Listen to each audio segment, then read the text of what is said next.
or a base. I'm going to click on that. The rating's just being recorded. So a catch-all bin, which is anything else that they cannot capture. Now, in the report, they do not address whether it is alien aircraft, but everyone associated with it on the side was said publicly they discounted that as a hypothesis.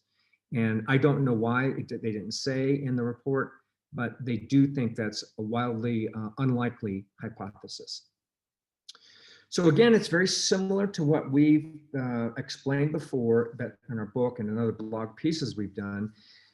Again, with the Project Blue Book finished in 1969 and then subsequent research, many people found that it's probably about no more than 5% of all phenomena is something supernatural or something interdimensional. But everything else can be explained. What we found with Project Blue Book is it's only about 0.5%.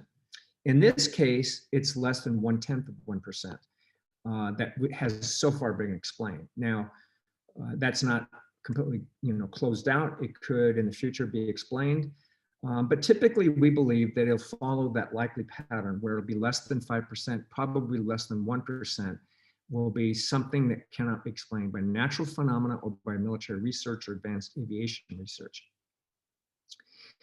Another impetus to this whole push, this political, or I should say very public political battle over UAPs, was in 2017, both the New York Times and the online magazine called Politico reported on a research project that started in 2007 and finished in 2012.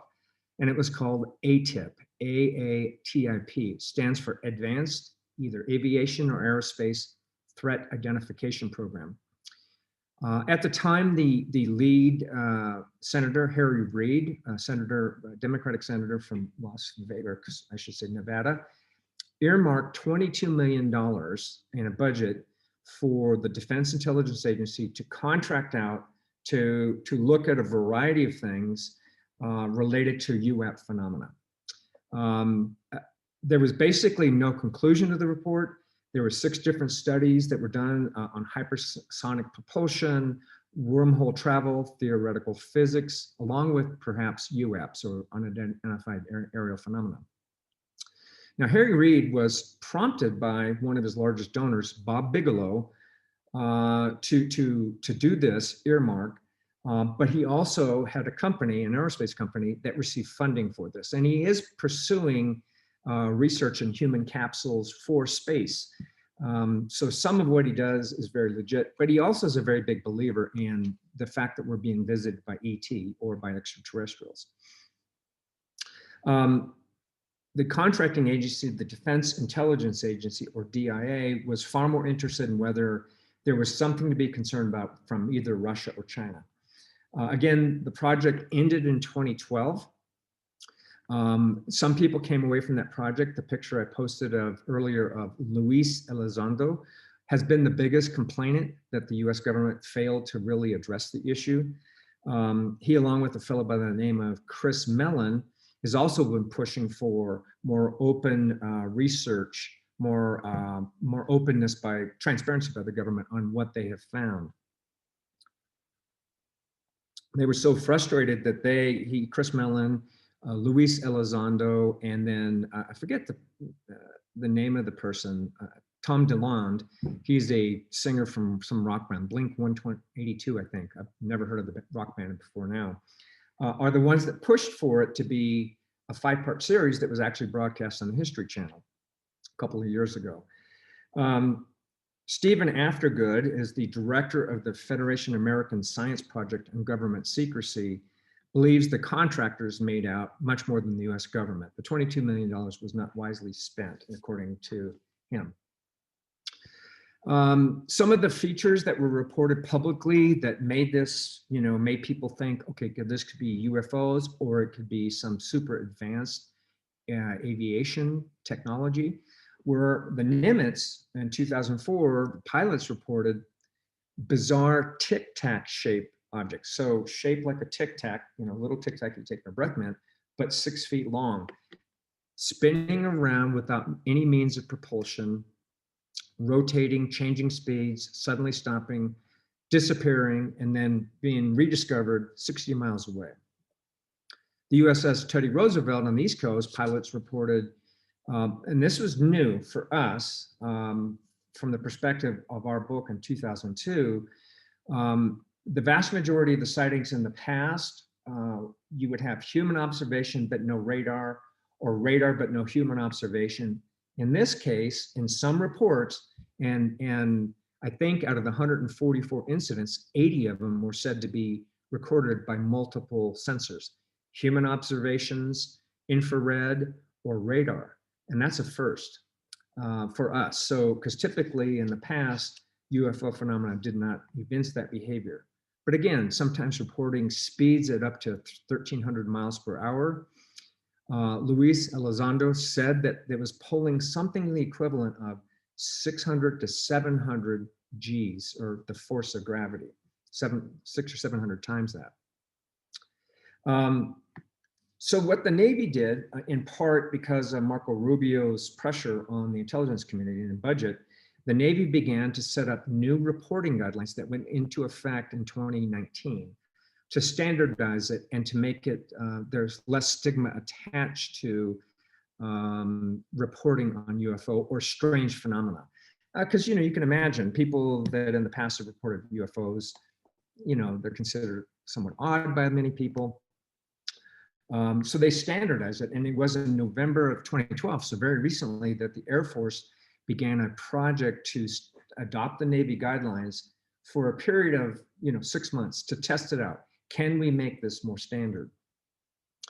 So that report, that story of the ATIP program really prompted a lot of interest. And in 2019, there's a fellow by the name of Matty Roberts, a young man, who posted on Facebook something like, "Let's all storm Area 51. They can't stop us if we Naruto run." Now, let me break that down for what that means. Area 51 is a very top secret research facility about 70 to 90 miles northwest of Las Vegas. It's inland from China Lake, which is in California, and inland further from Edwards Air Base, where a lot of advanced research goes on. But Area 51 is the place where our F-117 stealth fighter was developed, away from the prying eyes of foreign intelligence systems. The area, the flight area around Area 51, it's based on an old dry lake called Groom Lake. It's been called several names, Groom Lake, Dream Lake, there's a few popular names, but it's the Nellis Air Testing and Training and Evaluation Regime, or range. And it's huge. It's the size of the state of Connecticut. And they can double it by imposing restrictions on airline overflights by commercial aircraft when they need to. So I will go over just briefly some of the phenomena, and then I'll go over the report and what it, kind of some of the key ideas, key takeaways from this most recent government report. So Hugh, in our book, looked at the physics of interdimensional or intergalactic space travel. And he, since he knew the night sky better than any, because he was an amateur astronomer long before he became a professional, both as an amateur astronomer and as a professional, he was always tasked with the responsibility for handling UFO reports, strange sighting reports. And what generally he has seen, and others that are not Christians, agnostic on this issue, but nonetheless who pay attention to it, would agree with all of this. UFOs never leave any artifacts. What do I mean by that? There's no crash saucer, no actual debris from a flying saucer or some kind of advanced aviation thing. They generate no sonic booms. Whenever any aircraft breaks the sound barrier, it should generate sonic booms, sometimes double sonic booms, and they generate none of these. They make impossibly sharp turns and sudden stops that again would defy the laws of physics. People that would report them hovering, say over an area, without any visible signs of air coming down or air movement. They could change momentum, change shape, size, color. They can appear and disappear. There's a number of other things, but what Hugh points out is that these indicate something by a credible witness. Now we're talking about Rufos, right? not every bit of phenomenon, but by credible witnesses. They're incredible witnesses to incredible phenomena. That is real but non-physical.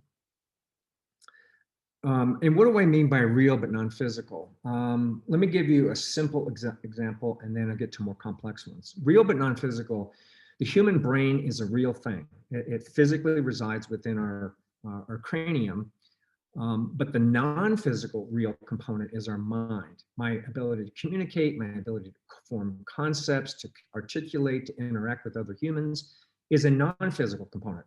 We as believers believe that we have a soul and a spirit, which are both real but non-physical. In the realm of real but non-physical, we have God himself and the entire angelic realm. And this is where Ken's point comes in. Ken in the book really addresses in particular those UFO cults, and then the contactees and abductee phenomena. And what do I mean by contactee and abductees? Contactees are those who believe a UFO or an ET has contacted them through some kind of mental transmission, telepathy. Some have gone on to do what they call automatic writing. And automatic writing is where they, just write what they hear, supposedly from these alien species.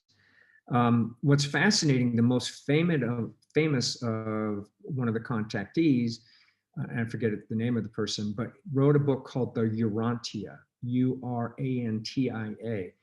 But fully the first 2/3 of that book are devoted to denying the laws of physics, and the last third is devoted to denying the divinity of Jesus Christ. You have to ask yourself a question: why is Christ so important to the so-called alien intelligence? And that makes it kind of interesting.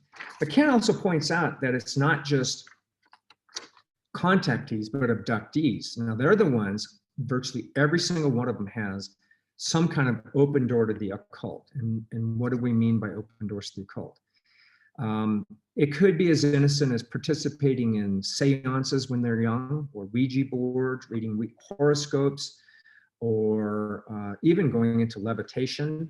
I actually know a woman who, when she was a child, participated in something like that before she became a believer.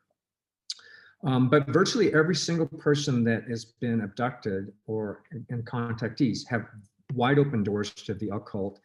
Hugh points out, too, that the greatest number of UFO sightings tended to be in the places where the greatest amount of spiritual darkness exists. Vast majority of sightings tend to be, apart from this, which is new, the military sightings now, have been in Alaska and in Hawaii, where there's a lot more spiritism, paganism, and things like that go on. What's also that Hugh points out, and Ken does too, is that the UFOs stay only slightly ahead of us technologically. By what I mean is general public knowledge of, say, astronomy is such that back in the 19th century, if someone told you they were from the moon, the other side of the moon, most people did not know that was impossible. But once the level of education got to a sufficient point where people realized that's false, then the UFO folks began to say, well, no, we're from Venus. And when that became too obvious because people knew it was too hot, well, now we're from Mars. When that became obvious that that's not going to work, well, no, we're from intergalactic distances. We also see in history, before the modern flying saucer era, which started in 1947, these phenomena would be reported as dirigibles. So something like airships. They would occur in 1896, 1897. People began to take out patents on it, but the first one was not actually produced until 1904. So it's fascinating. They, again, stay one bit ahead of the technology. In World War II, they were the Foo Fighters. There's actually a rock band, if you're young and you know it. I've never listened to them, but I've heard of them. There's a group called Foo Fighters, but these are these strange, they're not jets. They're more sort of like a precursor to the modern UFO, but they were kind of aircraft that just seemed to behave remarkably according to those who observed it. And a couple of senators that exist today who served during World War II did see these so-called Foo Fighters when they were younger, when they were doing their service. And Ken Samples looks at the religion too, as well, the broader religious trends for all this. And what he found, and I think it's fascinating, it follows the cultural trend that we see with us. The first wave was the UFOs that were coming to us were far more benevolent. So if you've seen the movie The Day the Earth Stood Still, that's a very good, it captures the essence of it. The idea is that, you know, we are developing nuclear weapons, we're going to hurt ourselves, we're going to destroy our planet. They're here to help us to avoid this problem. The second wave, which comes about a generation later, is they're more hostile. They're more the grays. They probe people. They do experiments on human beings.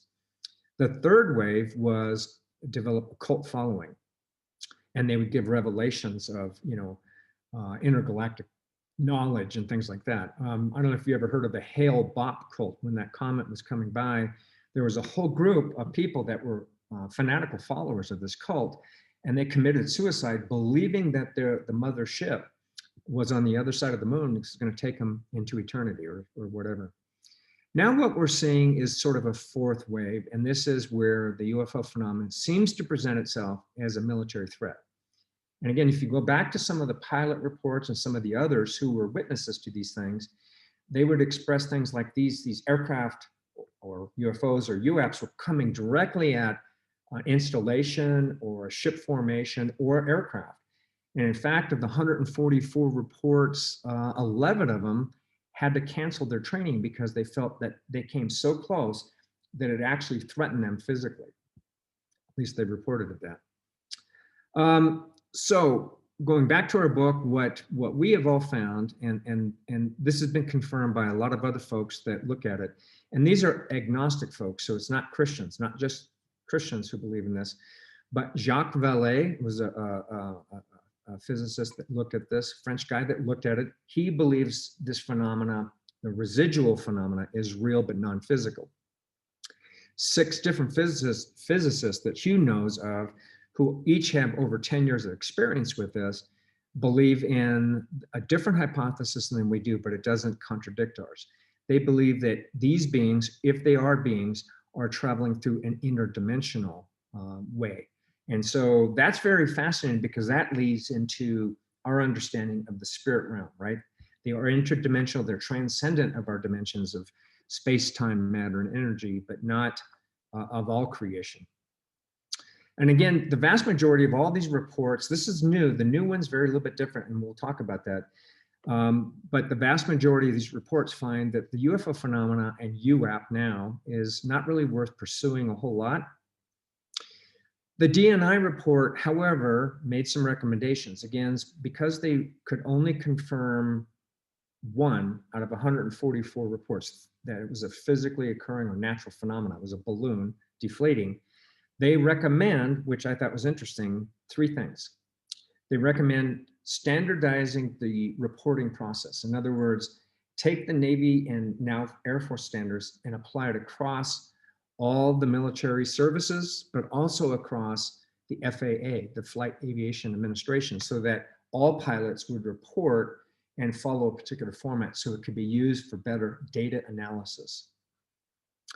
They also believe that because of the fact that the vast majority of the sightings that were reported by military pilots, in particular Navy pilots, they were reported around training, testing ranges. They do not believe that it could be, there's what they call a collection bias in this. And by that I mean, a data bias is that because only those reports that were assessed were military, not any commercial pilot nor FAA reports that they would get. So they want to expand that collection process to see if there's a standard or a baseline of UAP phenomena across the country, perhaps larger than that too, and see if it compares with or contradicts what we see in the military reports. And then finally, the third recommendation, like every bureaucracy, to increase funding for research and development to improve their ability to collect their data. And they have a legitimate reason here. Again, those targeting sensors on military aircraft, for example, infrared and radar, are intended against foreign and other adversary systems, right? They are really ill-suited to assessing this phenomenon, UAP phenomenon, because it's so different, it behaves so differently. So again, we couple the interdimensional hypothesis that the agnostic physicists believe in, Jacques Vallée believes in, with Christianity, a Christian worldview, and believe because of their behavior, because of the long-term psychological damage to human beings that interact with UFO phenomena, I mean, literally long-term, deep psychological problems that occur to people, that there's something going on, that it's not benign, it is malign.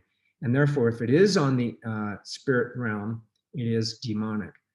If you look at Ezekiel, the book of Ezekiel, you look at the book of Revelation, you see some angelic beings, the phenomena, the expression of it, the interaction by human observers is such that we can almost make no sense of it. Wheels within wheels. If you look at the life of Daniel, for example, one of the more righteous men in the Bible, when he meets an angelic being, Gabriel or others, he literally wants to collapse and he has to be revived. Other prophets experience the same thing. So it's not unlikely that this realm, this demonic, especially the fallen angels, would have that same effect on human beings and the same deceptive effect on human beings. What's fascinating in this reporting, so this report just came out. It basically says we think there's 5 categories that it's going to fall into, but we're not specific. There is no detailed pattern analysis. The data suffered from collection bias. So we really don't have an answer. The Director of National Intelligence has not provided anyone with an answer, a satisfactory answer. To those who believe it's foreign adversary systems, there's no answer. To those who believe they're UFOs or extraterrestrial, there's no answer. There's no definitive answer with this most recent report. So where do we come in as believers in Christ? Consistently over the years, public polling demonstrates that over 50% of Americans and Canadians believe the government's not telling the truth about UFOs or UAPs now. Many, over 30%, believe in UFOs or extraterrestrial life, and that has increased. What's fascinating, a news poll came out right after this report, and it's fascinating. The millennials are far more likely to believe in extraterrestrials and in UAP phenomena than are the older generation, people 50 and older like me and perhaps some of you. But what's also fascinating, a worldview survey just put out by George Barna indicates that the millennial generation is far more likely nowadays to consult their horoscope than their Bibles. So my prediction is, and I think Ken and Hugh would also agree, that we may be seeing an upsurge in UFO, UAP phenomena, and it's not going to cease. It's going to continue into the indefinite future. So because of that, we think it's important that believers become equipped to be able to point people who are led astray by this back to the truth. Now, let me just reiterate, the vast majority, I mean, by far, 95 to 99, maybe higher percentage of all UAP or UFO phenomena is some kind of natural or man-made phenomena, like atmospheric conditions, clutter, or research and development, or whatever. But that small residual that we do see, that's incredible phenomena by credible witnesses, the next step would be to ask questions about, are there open doors to the occult? We have an apologetic, it's in the back of the book. I'll give you a couple that you can think about before we take questions.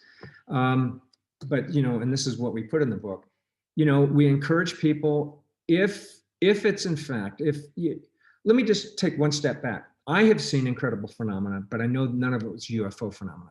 I go hunting in a place called Kelso Valley, and it's probably halfway between Tehachapi and Lake Isabella. It's in Southern California, really close to Nellis Air Base. And I know a lot of advanced research is done at Nellis. Inland further, kind of due northeast, is China Lake, and this is where a lot of advanced Navy work is done, aviation. Another maybe 100 plus miles inland from there, northeast, is Area 51. So because of that, in the area in which we hunt, we see all kinds of incredible phenomena. And I mean, I almost can't even go into how many things I've seen out there that are bizarre. I mean, some of the more easily explainable things are, for example, watching a cruise missile coming over the head, being launched from the ocean, and flying about 600 feet overhead as I'm heading up to that area. Other phenomena include this aircraft that we saw, and this is probably maybe 8 years ago. A bunch of my hunting buddies know we've authored this book, so they came, Mark, you got to see this. And there was this very large aircraft flying in probably, I want to say 100-mile circles, and it was escorted by smaller jets. Now it was at night, so it was all you could see were the lights of it. But this large aircraft looked like it was 3 stories tall. And the only comparison, the only reason why we could even think that is because the jet aircraft, which let's say was F-16s or FA-18s or something like that, were very much smaller. This thing looked like literally like an elevator's worth of glass. The thing separated into 3 component parts and flew around for 2 cycles and came back together. I, to this day, don't know what it is, but one of my friends they go hunting with did research and found that it is an aircraft that the US was testing for this.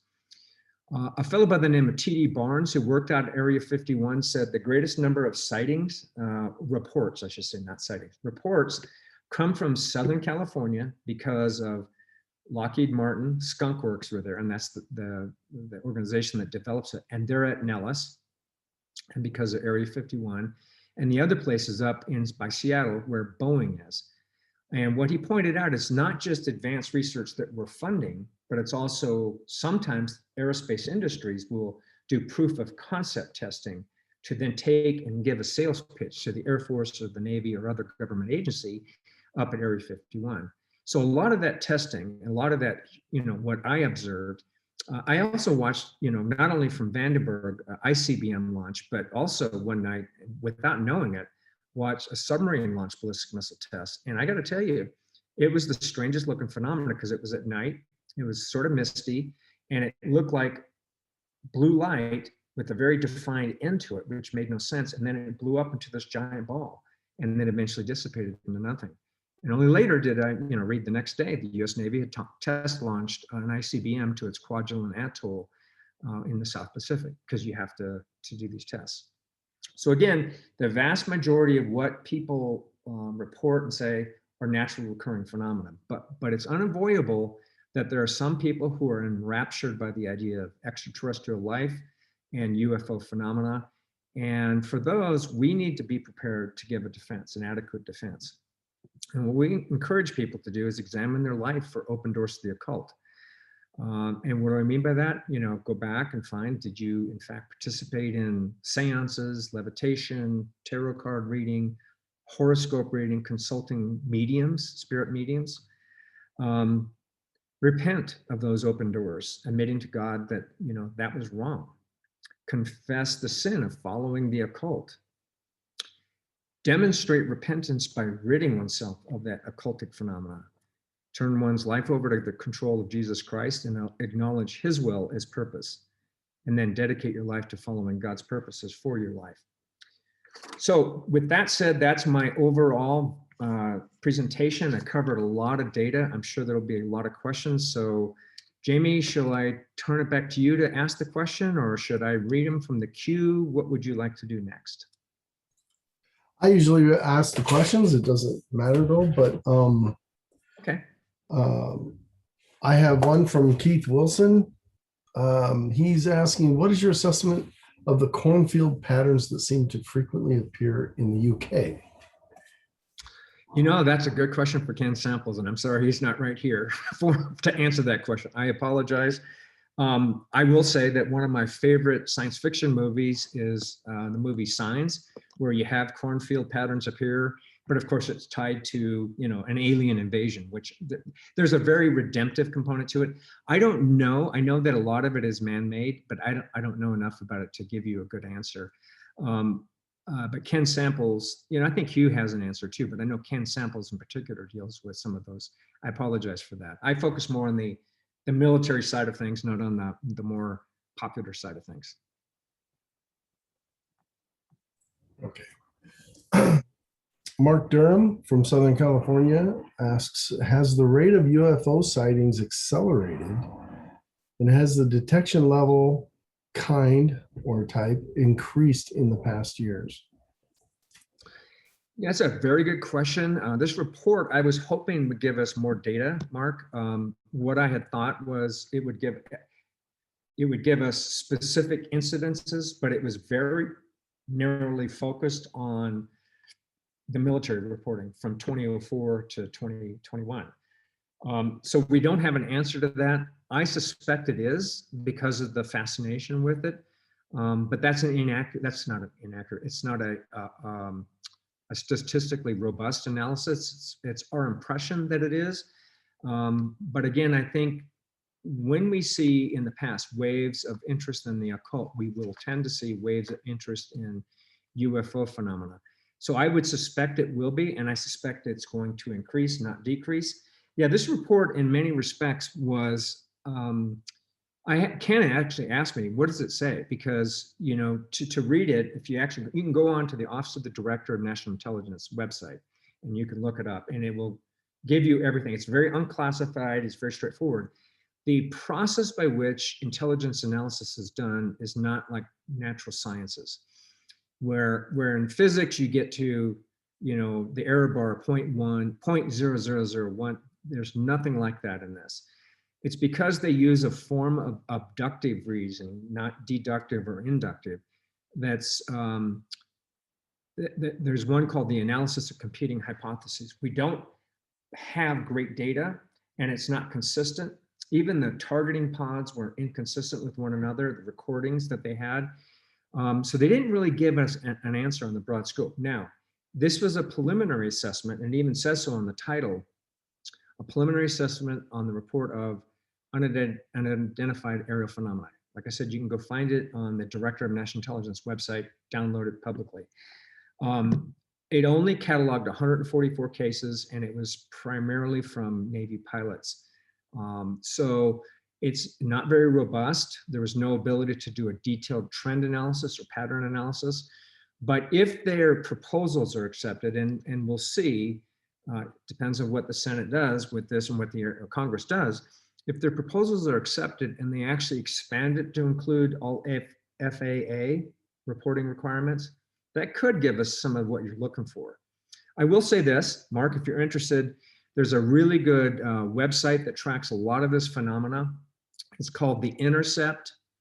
Just type in your search engine, The Intercept : the war zone. And they did one on increasing drone appearances over like Denver and other places. They found huge clusters around southern Arizona. And some of it overlaps with some of this UAP phenomena. They do a pretty good job of that. They also do a really good job on why this could be advanced military testing and training, electronic warfare in particular.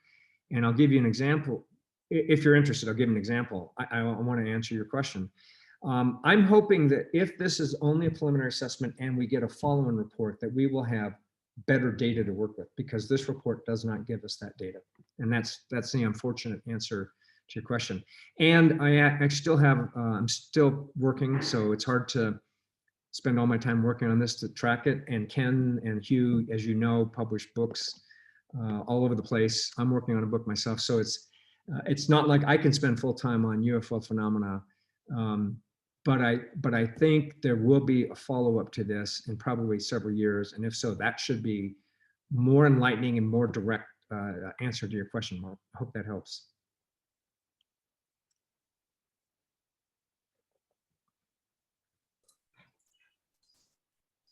Mark has another question. Is the Vatican Observatory in Arizona built primarily for UFO observance? Do you think? I did not know Vatican had an observatory in Arizona. So listen, we can ask Hugh that question next week. I'd be curious as the answer. I did not know the Vatican. Well, the only reason I can imagine they'd have it is because it's easier to see the night sky, because I know in Rome you can't. I've been there recently. I was on the NATO college, defense college advisory board, and I can tell you that place is so lit up at all times you can't see anything. So, but I did not know the Vatican had one, and nor did I know that if they did, it was in Arizona.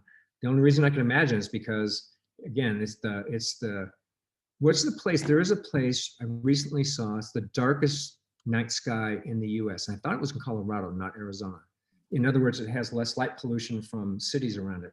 But anyway, that's beside the point. I don't know the answer to that too. I can answer about UAPs, but not about some of these things. So apologize. Great. I have a question.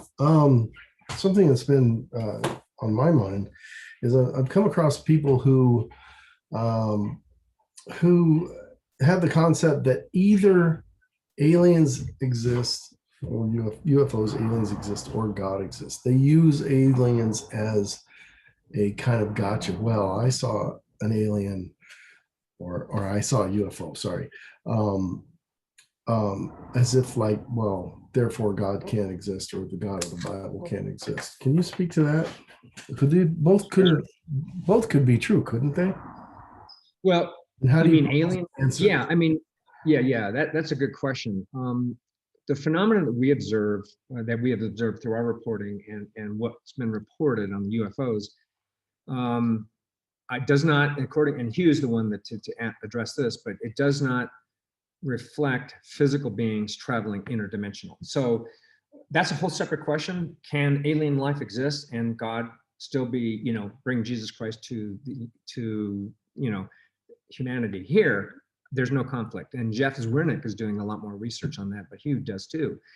The problem is, I don't believe this also contradicts if UFO phenomena is RUFO or residual, that is demonic, because we do know the scripture is very clear that there is a realm of hierarchy of, you call them celestial, we call them angels, but if you go back in the Bible, there seems to be this angelic realm that's very hierarchical. I mean, you have six-winged cherubim, you have four-winged seraphim, and then cherubim four-winged. You have people, one that look like a man. You have a variety. Then you have messengers, or variety of different kinds of angelic beings, and we don't see that. Only a few people in history have ever seen them, and they're the prophets, and others claim they've seen them. But so it's not unimaginable that the demonic realm, the fallen angelic realm, would not contradict this, but might want to spread the message, in particular, that it showed against God. And that's where I think it's more demonic, is that,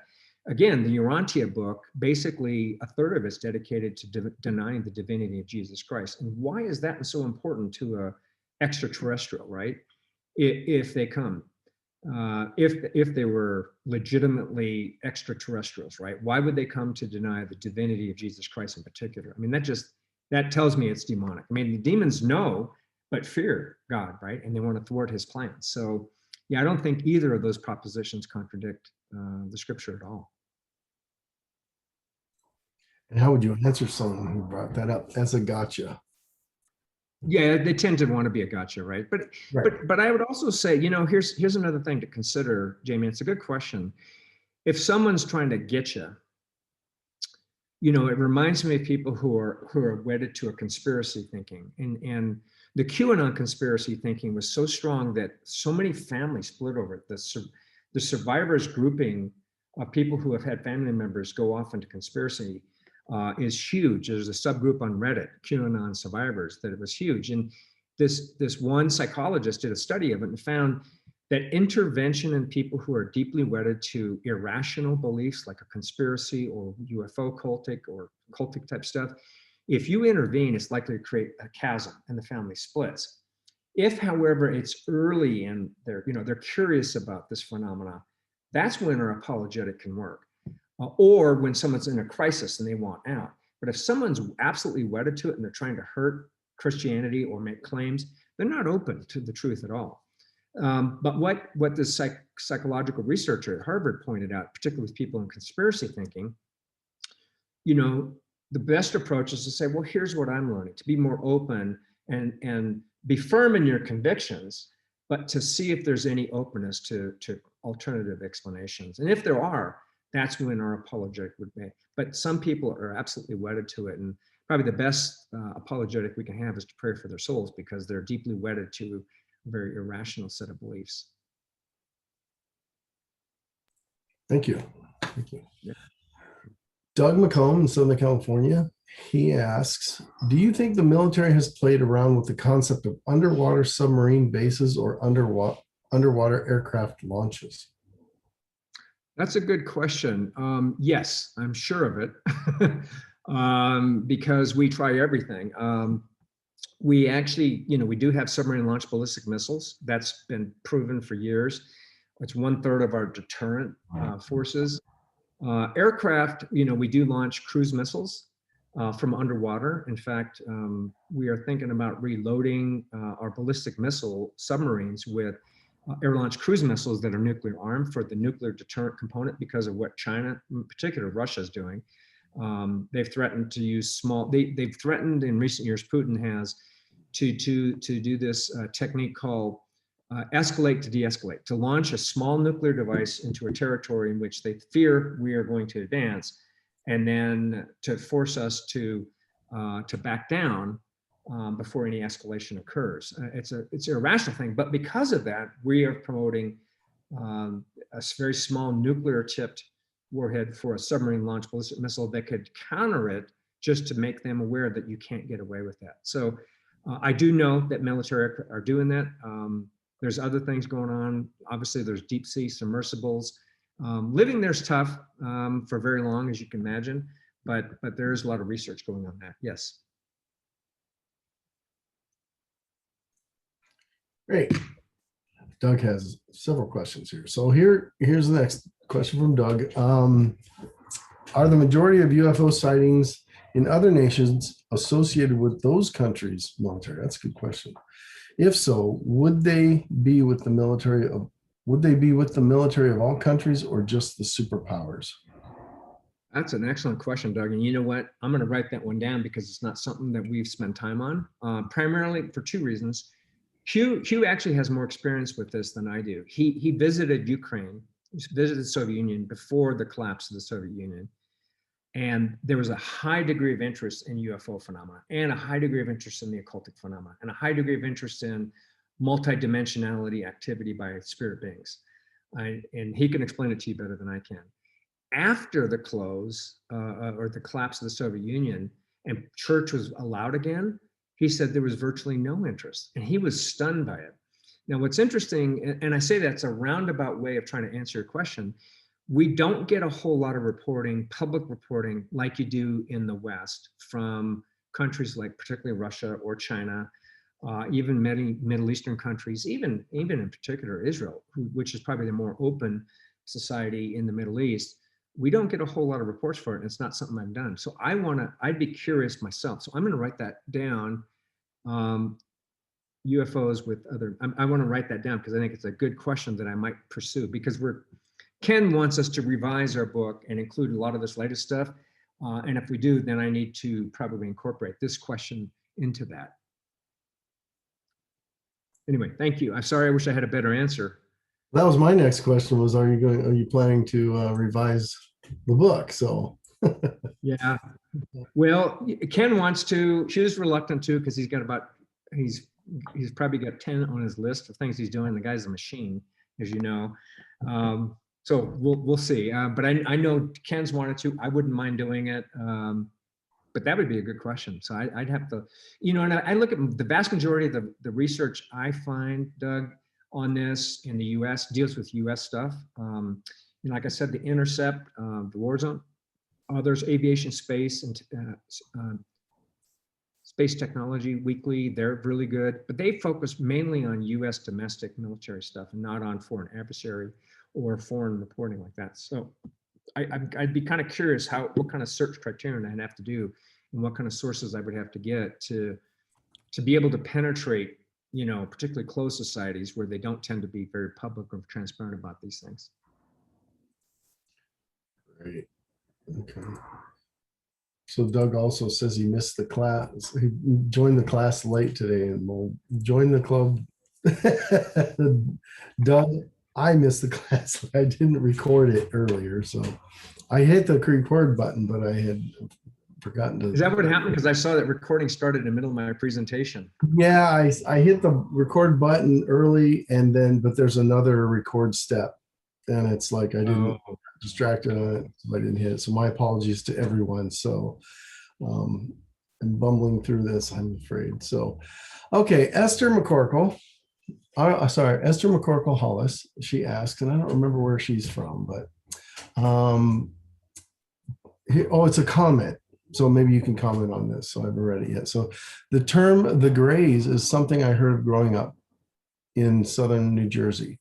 We have some areas in the early 1970s. We have some areas in the early 1970s that had demonic activity. I only had one personal experience of attending a summer Bible class where their young lady attended and explained how frightened she was of the red eyes. They were the Greys. She slept with an open Bible on her chest and said the red eyes still come through the walls. There were other things she explained to us. The point is that our volunteer Bible teachers had no idea how to handle the situation.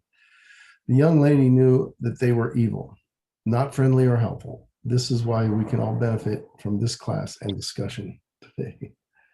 That's awesome, Esther. Thank you so much. Yeah, I would say that, you know, if you're a believer in Christ, you have the Holy Spirit resident in you, and you're not threatened. You cannot be threatened by him. You know, but if you have an open door of the occult, you could be harassed by him. And so that's why this is important too, because I know a number of believers who, you know, have had accidentally or on purpose, whatever, open doors to the occult. So it's important to rid oneself. And I'll give you another example. Hughes lived an amazing life when he was at Sierra Madre in the early days, Sierra Madre Church in the early days. He actually would go around and seek out witches' covens and try to get them out, or respond to calls. Hey, there's paranormal activity in this house. And it turned out this one family's house that he went to were all believers. I mean, that was his first question. And he said, well, are there any occultic objects in the house? And they said, no, I don't know. And he said, well, how long have you owned the house? And they said, well, we bought it from another couple, 6 months ago, but there's these poltergeist like activities or sounds in this house.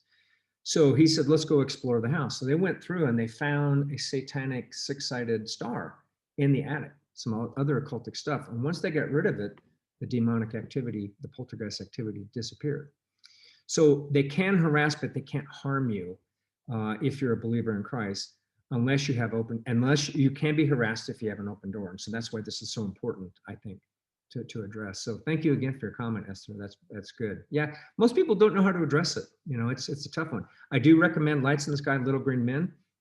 I think it'll give you the tools to think through the physics of it, the occultic and religiosity side of it, the military conspiracy, whether there is. I will add this, many times, like I said, with this report, it's going to sound like, the government's covering it up again. They haven't answered the question. I think part of the problem is, the Director of National Intelligence says they could confirm no U.S. government or foreign or industry experimentation going on. They could confirm none.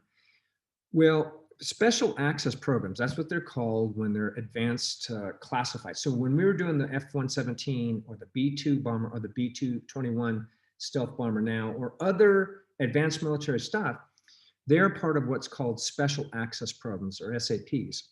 Special access program means that only certain limited people can look at this. And because it's part of the Pentagon, part of the offensive wing of what the Pentagon does, not the defensive wing, it's not part of the intelligence community, people in the intelligence community are not going to know. And if someone happens to know something about it, they cannot talk about it. This is beyond top secret level clearances. And the intelligence community focuses, except for the FBI, on foreign intelligence collection, not domestic. So they, by law, by craft, by trade, are not allowed to look at our weapons development programs. So the result is the government is covering something up, but it has to by law. So there are cover-ups, but it's not what most people make of it. It's not, we're hiding, alien aircraft out at Area 51 or something like that. So anyway, Jamie, please. Thank you so much. Right now we have one more question. So anybody has more questions, please get them in. We have more time to go. So we have plenty of time. So if you have questions, please post them. Mark McMahon, sorry, Mark. I'm sorry, Craig McCann. Let me try this again. Craig McMahon. Sorry. Do you think that the preponderance of reports from Navy pilots is due to their flying lower or more over or flying over water as if like they're in the vicinity of more varied weather phenomena. You think these could be some of the explanations? I think that's Yeah, it could be. I will give you another. Yeah, I mean, that's certainly part of it. I mean, one of the things that they all report is that there's a lot more airborne clutter right now that's going on off the shores. You know, when you look at in California, San Clemente Island is not very far off the coast. It's a training island. You know, Marines do stuff there. We used to do naval bombardment. I think it's been stopped. But a lot of air training and things like that. Off the East Coast in certain sections, there's military zones. You can go on the intercept and look, and you can see them where those testing and training ranges are. That's certainly possible. I would also postulate that there's a possibility of advanced electronic warfare research going on here. And let me tell you what I mean by that. This guy named T.D. Barnes, who in the Intercept, the war zone, talked about this. He said that, you know, he was part of a project during the Cuban Missile Crisis. During the Cuban Missile Crisis, 1963, you know, the Soviets were putting ballistic missiles on the island. The Cubans, apps under Fidel Castro, wanted them there, nuclear weapons to threaten us. What we didn't know was how good, there was a new radar being installed there. The code name of it was Tall King. And this is Soviet radar to detect enemy fighter planes. They were obviously, because of how they set up the protection, they were setting up air defense and ballistic missile defense to protect these sites. What we didn't know, and what he was tasked, T.D. Barnes was tasked with, was finding out, okay, how good is their air defense interceptors? And the way they developed it was they created this program called Palladium, and it lasted for 15 years. And it was a form of electronic warfare where a ship off the coast of Cuba, pretty far out, could blast these electronic warfare signals and make it appear to the Tall King radar that a series of aircraft were zooming in to try to like take either a run or whatever at it. And then the submarine in between the times launched these balloons that came up. And inside these balloons were metal reflectors, very tiny, that could circle around and figure out the diopter, that how narrow the Tall King radar could go. What kind of aircraft could it detect? And the importance of that was because in that time we had the A-12 Oxcart project, which was the predecessor to the SR-71. Remember, the U-2 was shot down. Francis Gary Powers was shot down so that the Soviet radar could see the U-2. So we needed a more advanced reconnaissance plane. Well, what's interesting about that project to me is if we could have spoofed Soviet radar back in 1963, that there was all these fighters coming in, we can certainly do it now. And in fact, there's a Navy program called Nemesis, and I can't remember what the acronym stands for, but it's intended to spoof enemy radar into thinking that there's thousands of drones or aircraft attacking from different angles to try to, you know, defend itself against, say, a threat from either China or Russia in a combat zone. So my guess is there could be some electronic warfare. And again, if it's a special access program, you know, normally you would let your pilots know, okay, we're doing some training and things like that. But if it's a special access program, they wouldn't necessarily tell US Navy pilots that we're doing this now. It's just, you know, in fact, T.D. Barnes talks about it. He goes, we would bring National Guard pilots out when we were testing Soviet equipment, and all we would say to them is, we're testing you against some new equipment we have and see how well you do. So they were told something was going on, but not what. And special access programs are like that. They can't always reveal what's going on just to make everyone happy. So these two pilots that we saw early pictures of, which unfortunately are unrecorded, who knows? They might have been deceived, or let's face it, they could have open doors they call. There's no way I'll get to know that. There's no mechanism by which we can assess that. As I used to think it would be good if we could actually do that if they had a psychological inventory to ask the question, do you have any occultic or interest in paranormal activities? But apparently a lot of pilots are not given that. I know if you go in the intelligence community, you're given these psychological battery of inventory, but apparently pilots are not given that. And that's sort of surprised me, but I recently found that out. So I hope that answers some of your questions. I know it's a complex subject, but there you are. Do you have another question there? Yeah. Doug just asked another question. Thank you, Doug. um, he asks if this is true as far as you know. No professing and practicing Christian has ever professed to have seen one of these quote legitimate spiritual observations of UFOs and or aberrations after salvation. I think he's asking if that is true. And not to get political, but I've heard stories about Nixon and Carter both seeing such things. Also, a probable non-Christian Jackie Gleason. I don't know. Interesting. I know Hughes talked about it. You know, he pointed out Jimmy Carter. Jimmy Carter was the one that, when he became president, said, "I want to get to the bottom of this. I believe in UFO stuff." But Hugh points out he did not personally have open doors to the occult, but he also had a sister that was heavily involved in the occult, and he never warned her off against that. And I don't know about Nixon. I hadn't heard about Nixon. So that was very bipartisan way of putting it, Doug. I appreciate that. But I did not know about Nixon. But Jimmy Carter had a specific problem, and that was that he did not warn his sister off the occult. And so that's sort of an open door. He also then insisted NASA get to the bottom of this, and NASA turned around and said to him, "We will once you show me any kind of artifact, any kind of debris. If you can show me that, then we will look at it." And I had no idea about Jackie Gleason. So if that's true, that's new information to me. Doug, I appreciate that. Okay, that is our last question. Do you have anything else you want to put out to us? Or yeah, there's a lot there. Again, if you're interested, go to reasons.org. I have an essay that I'm sending in. It's been reviewed, it's accepted. Now the editors will get their little mitts on it, and it will come out sometime in August. And it will be on the specific report of the new U.S. government report on UFOs, if you're interested, and that's of course free. The book is available. I don't know how many ways. I think we still have inventory on those at Reasons, or it can be bought through a website, but it's not very expensive.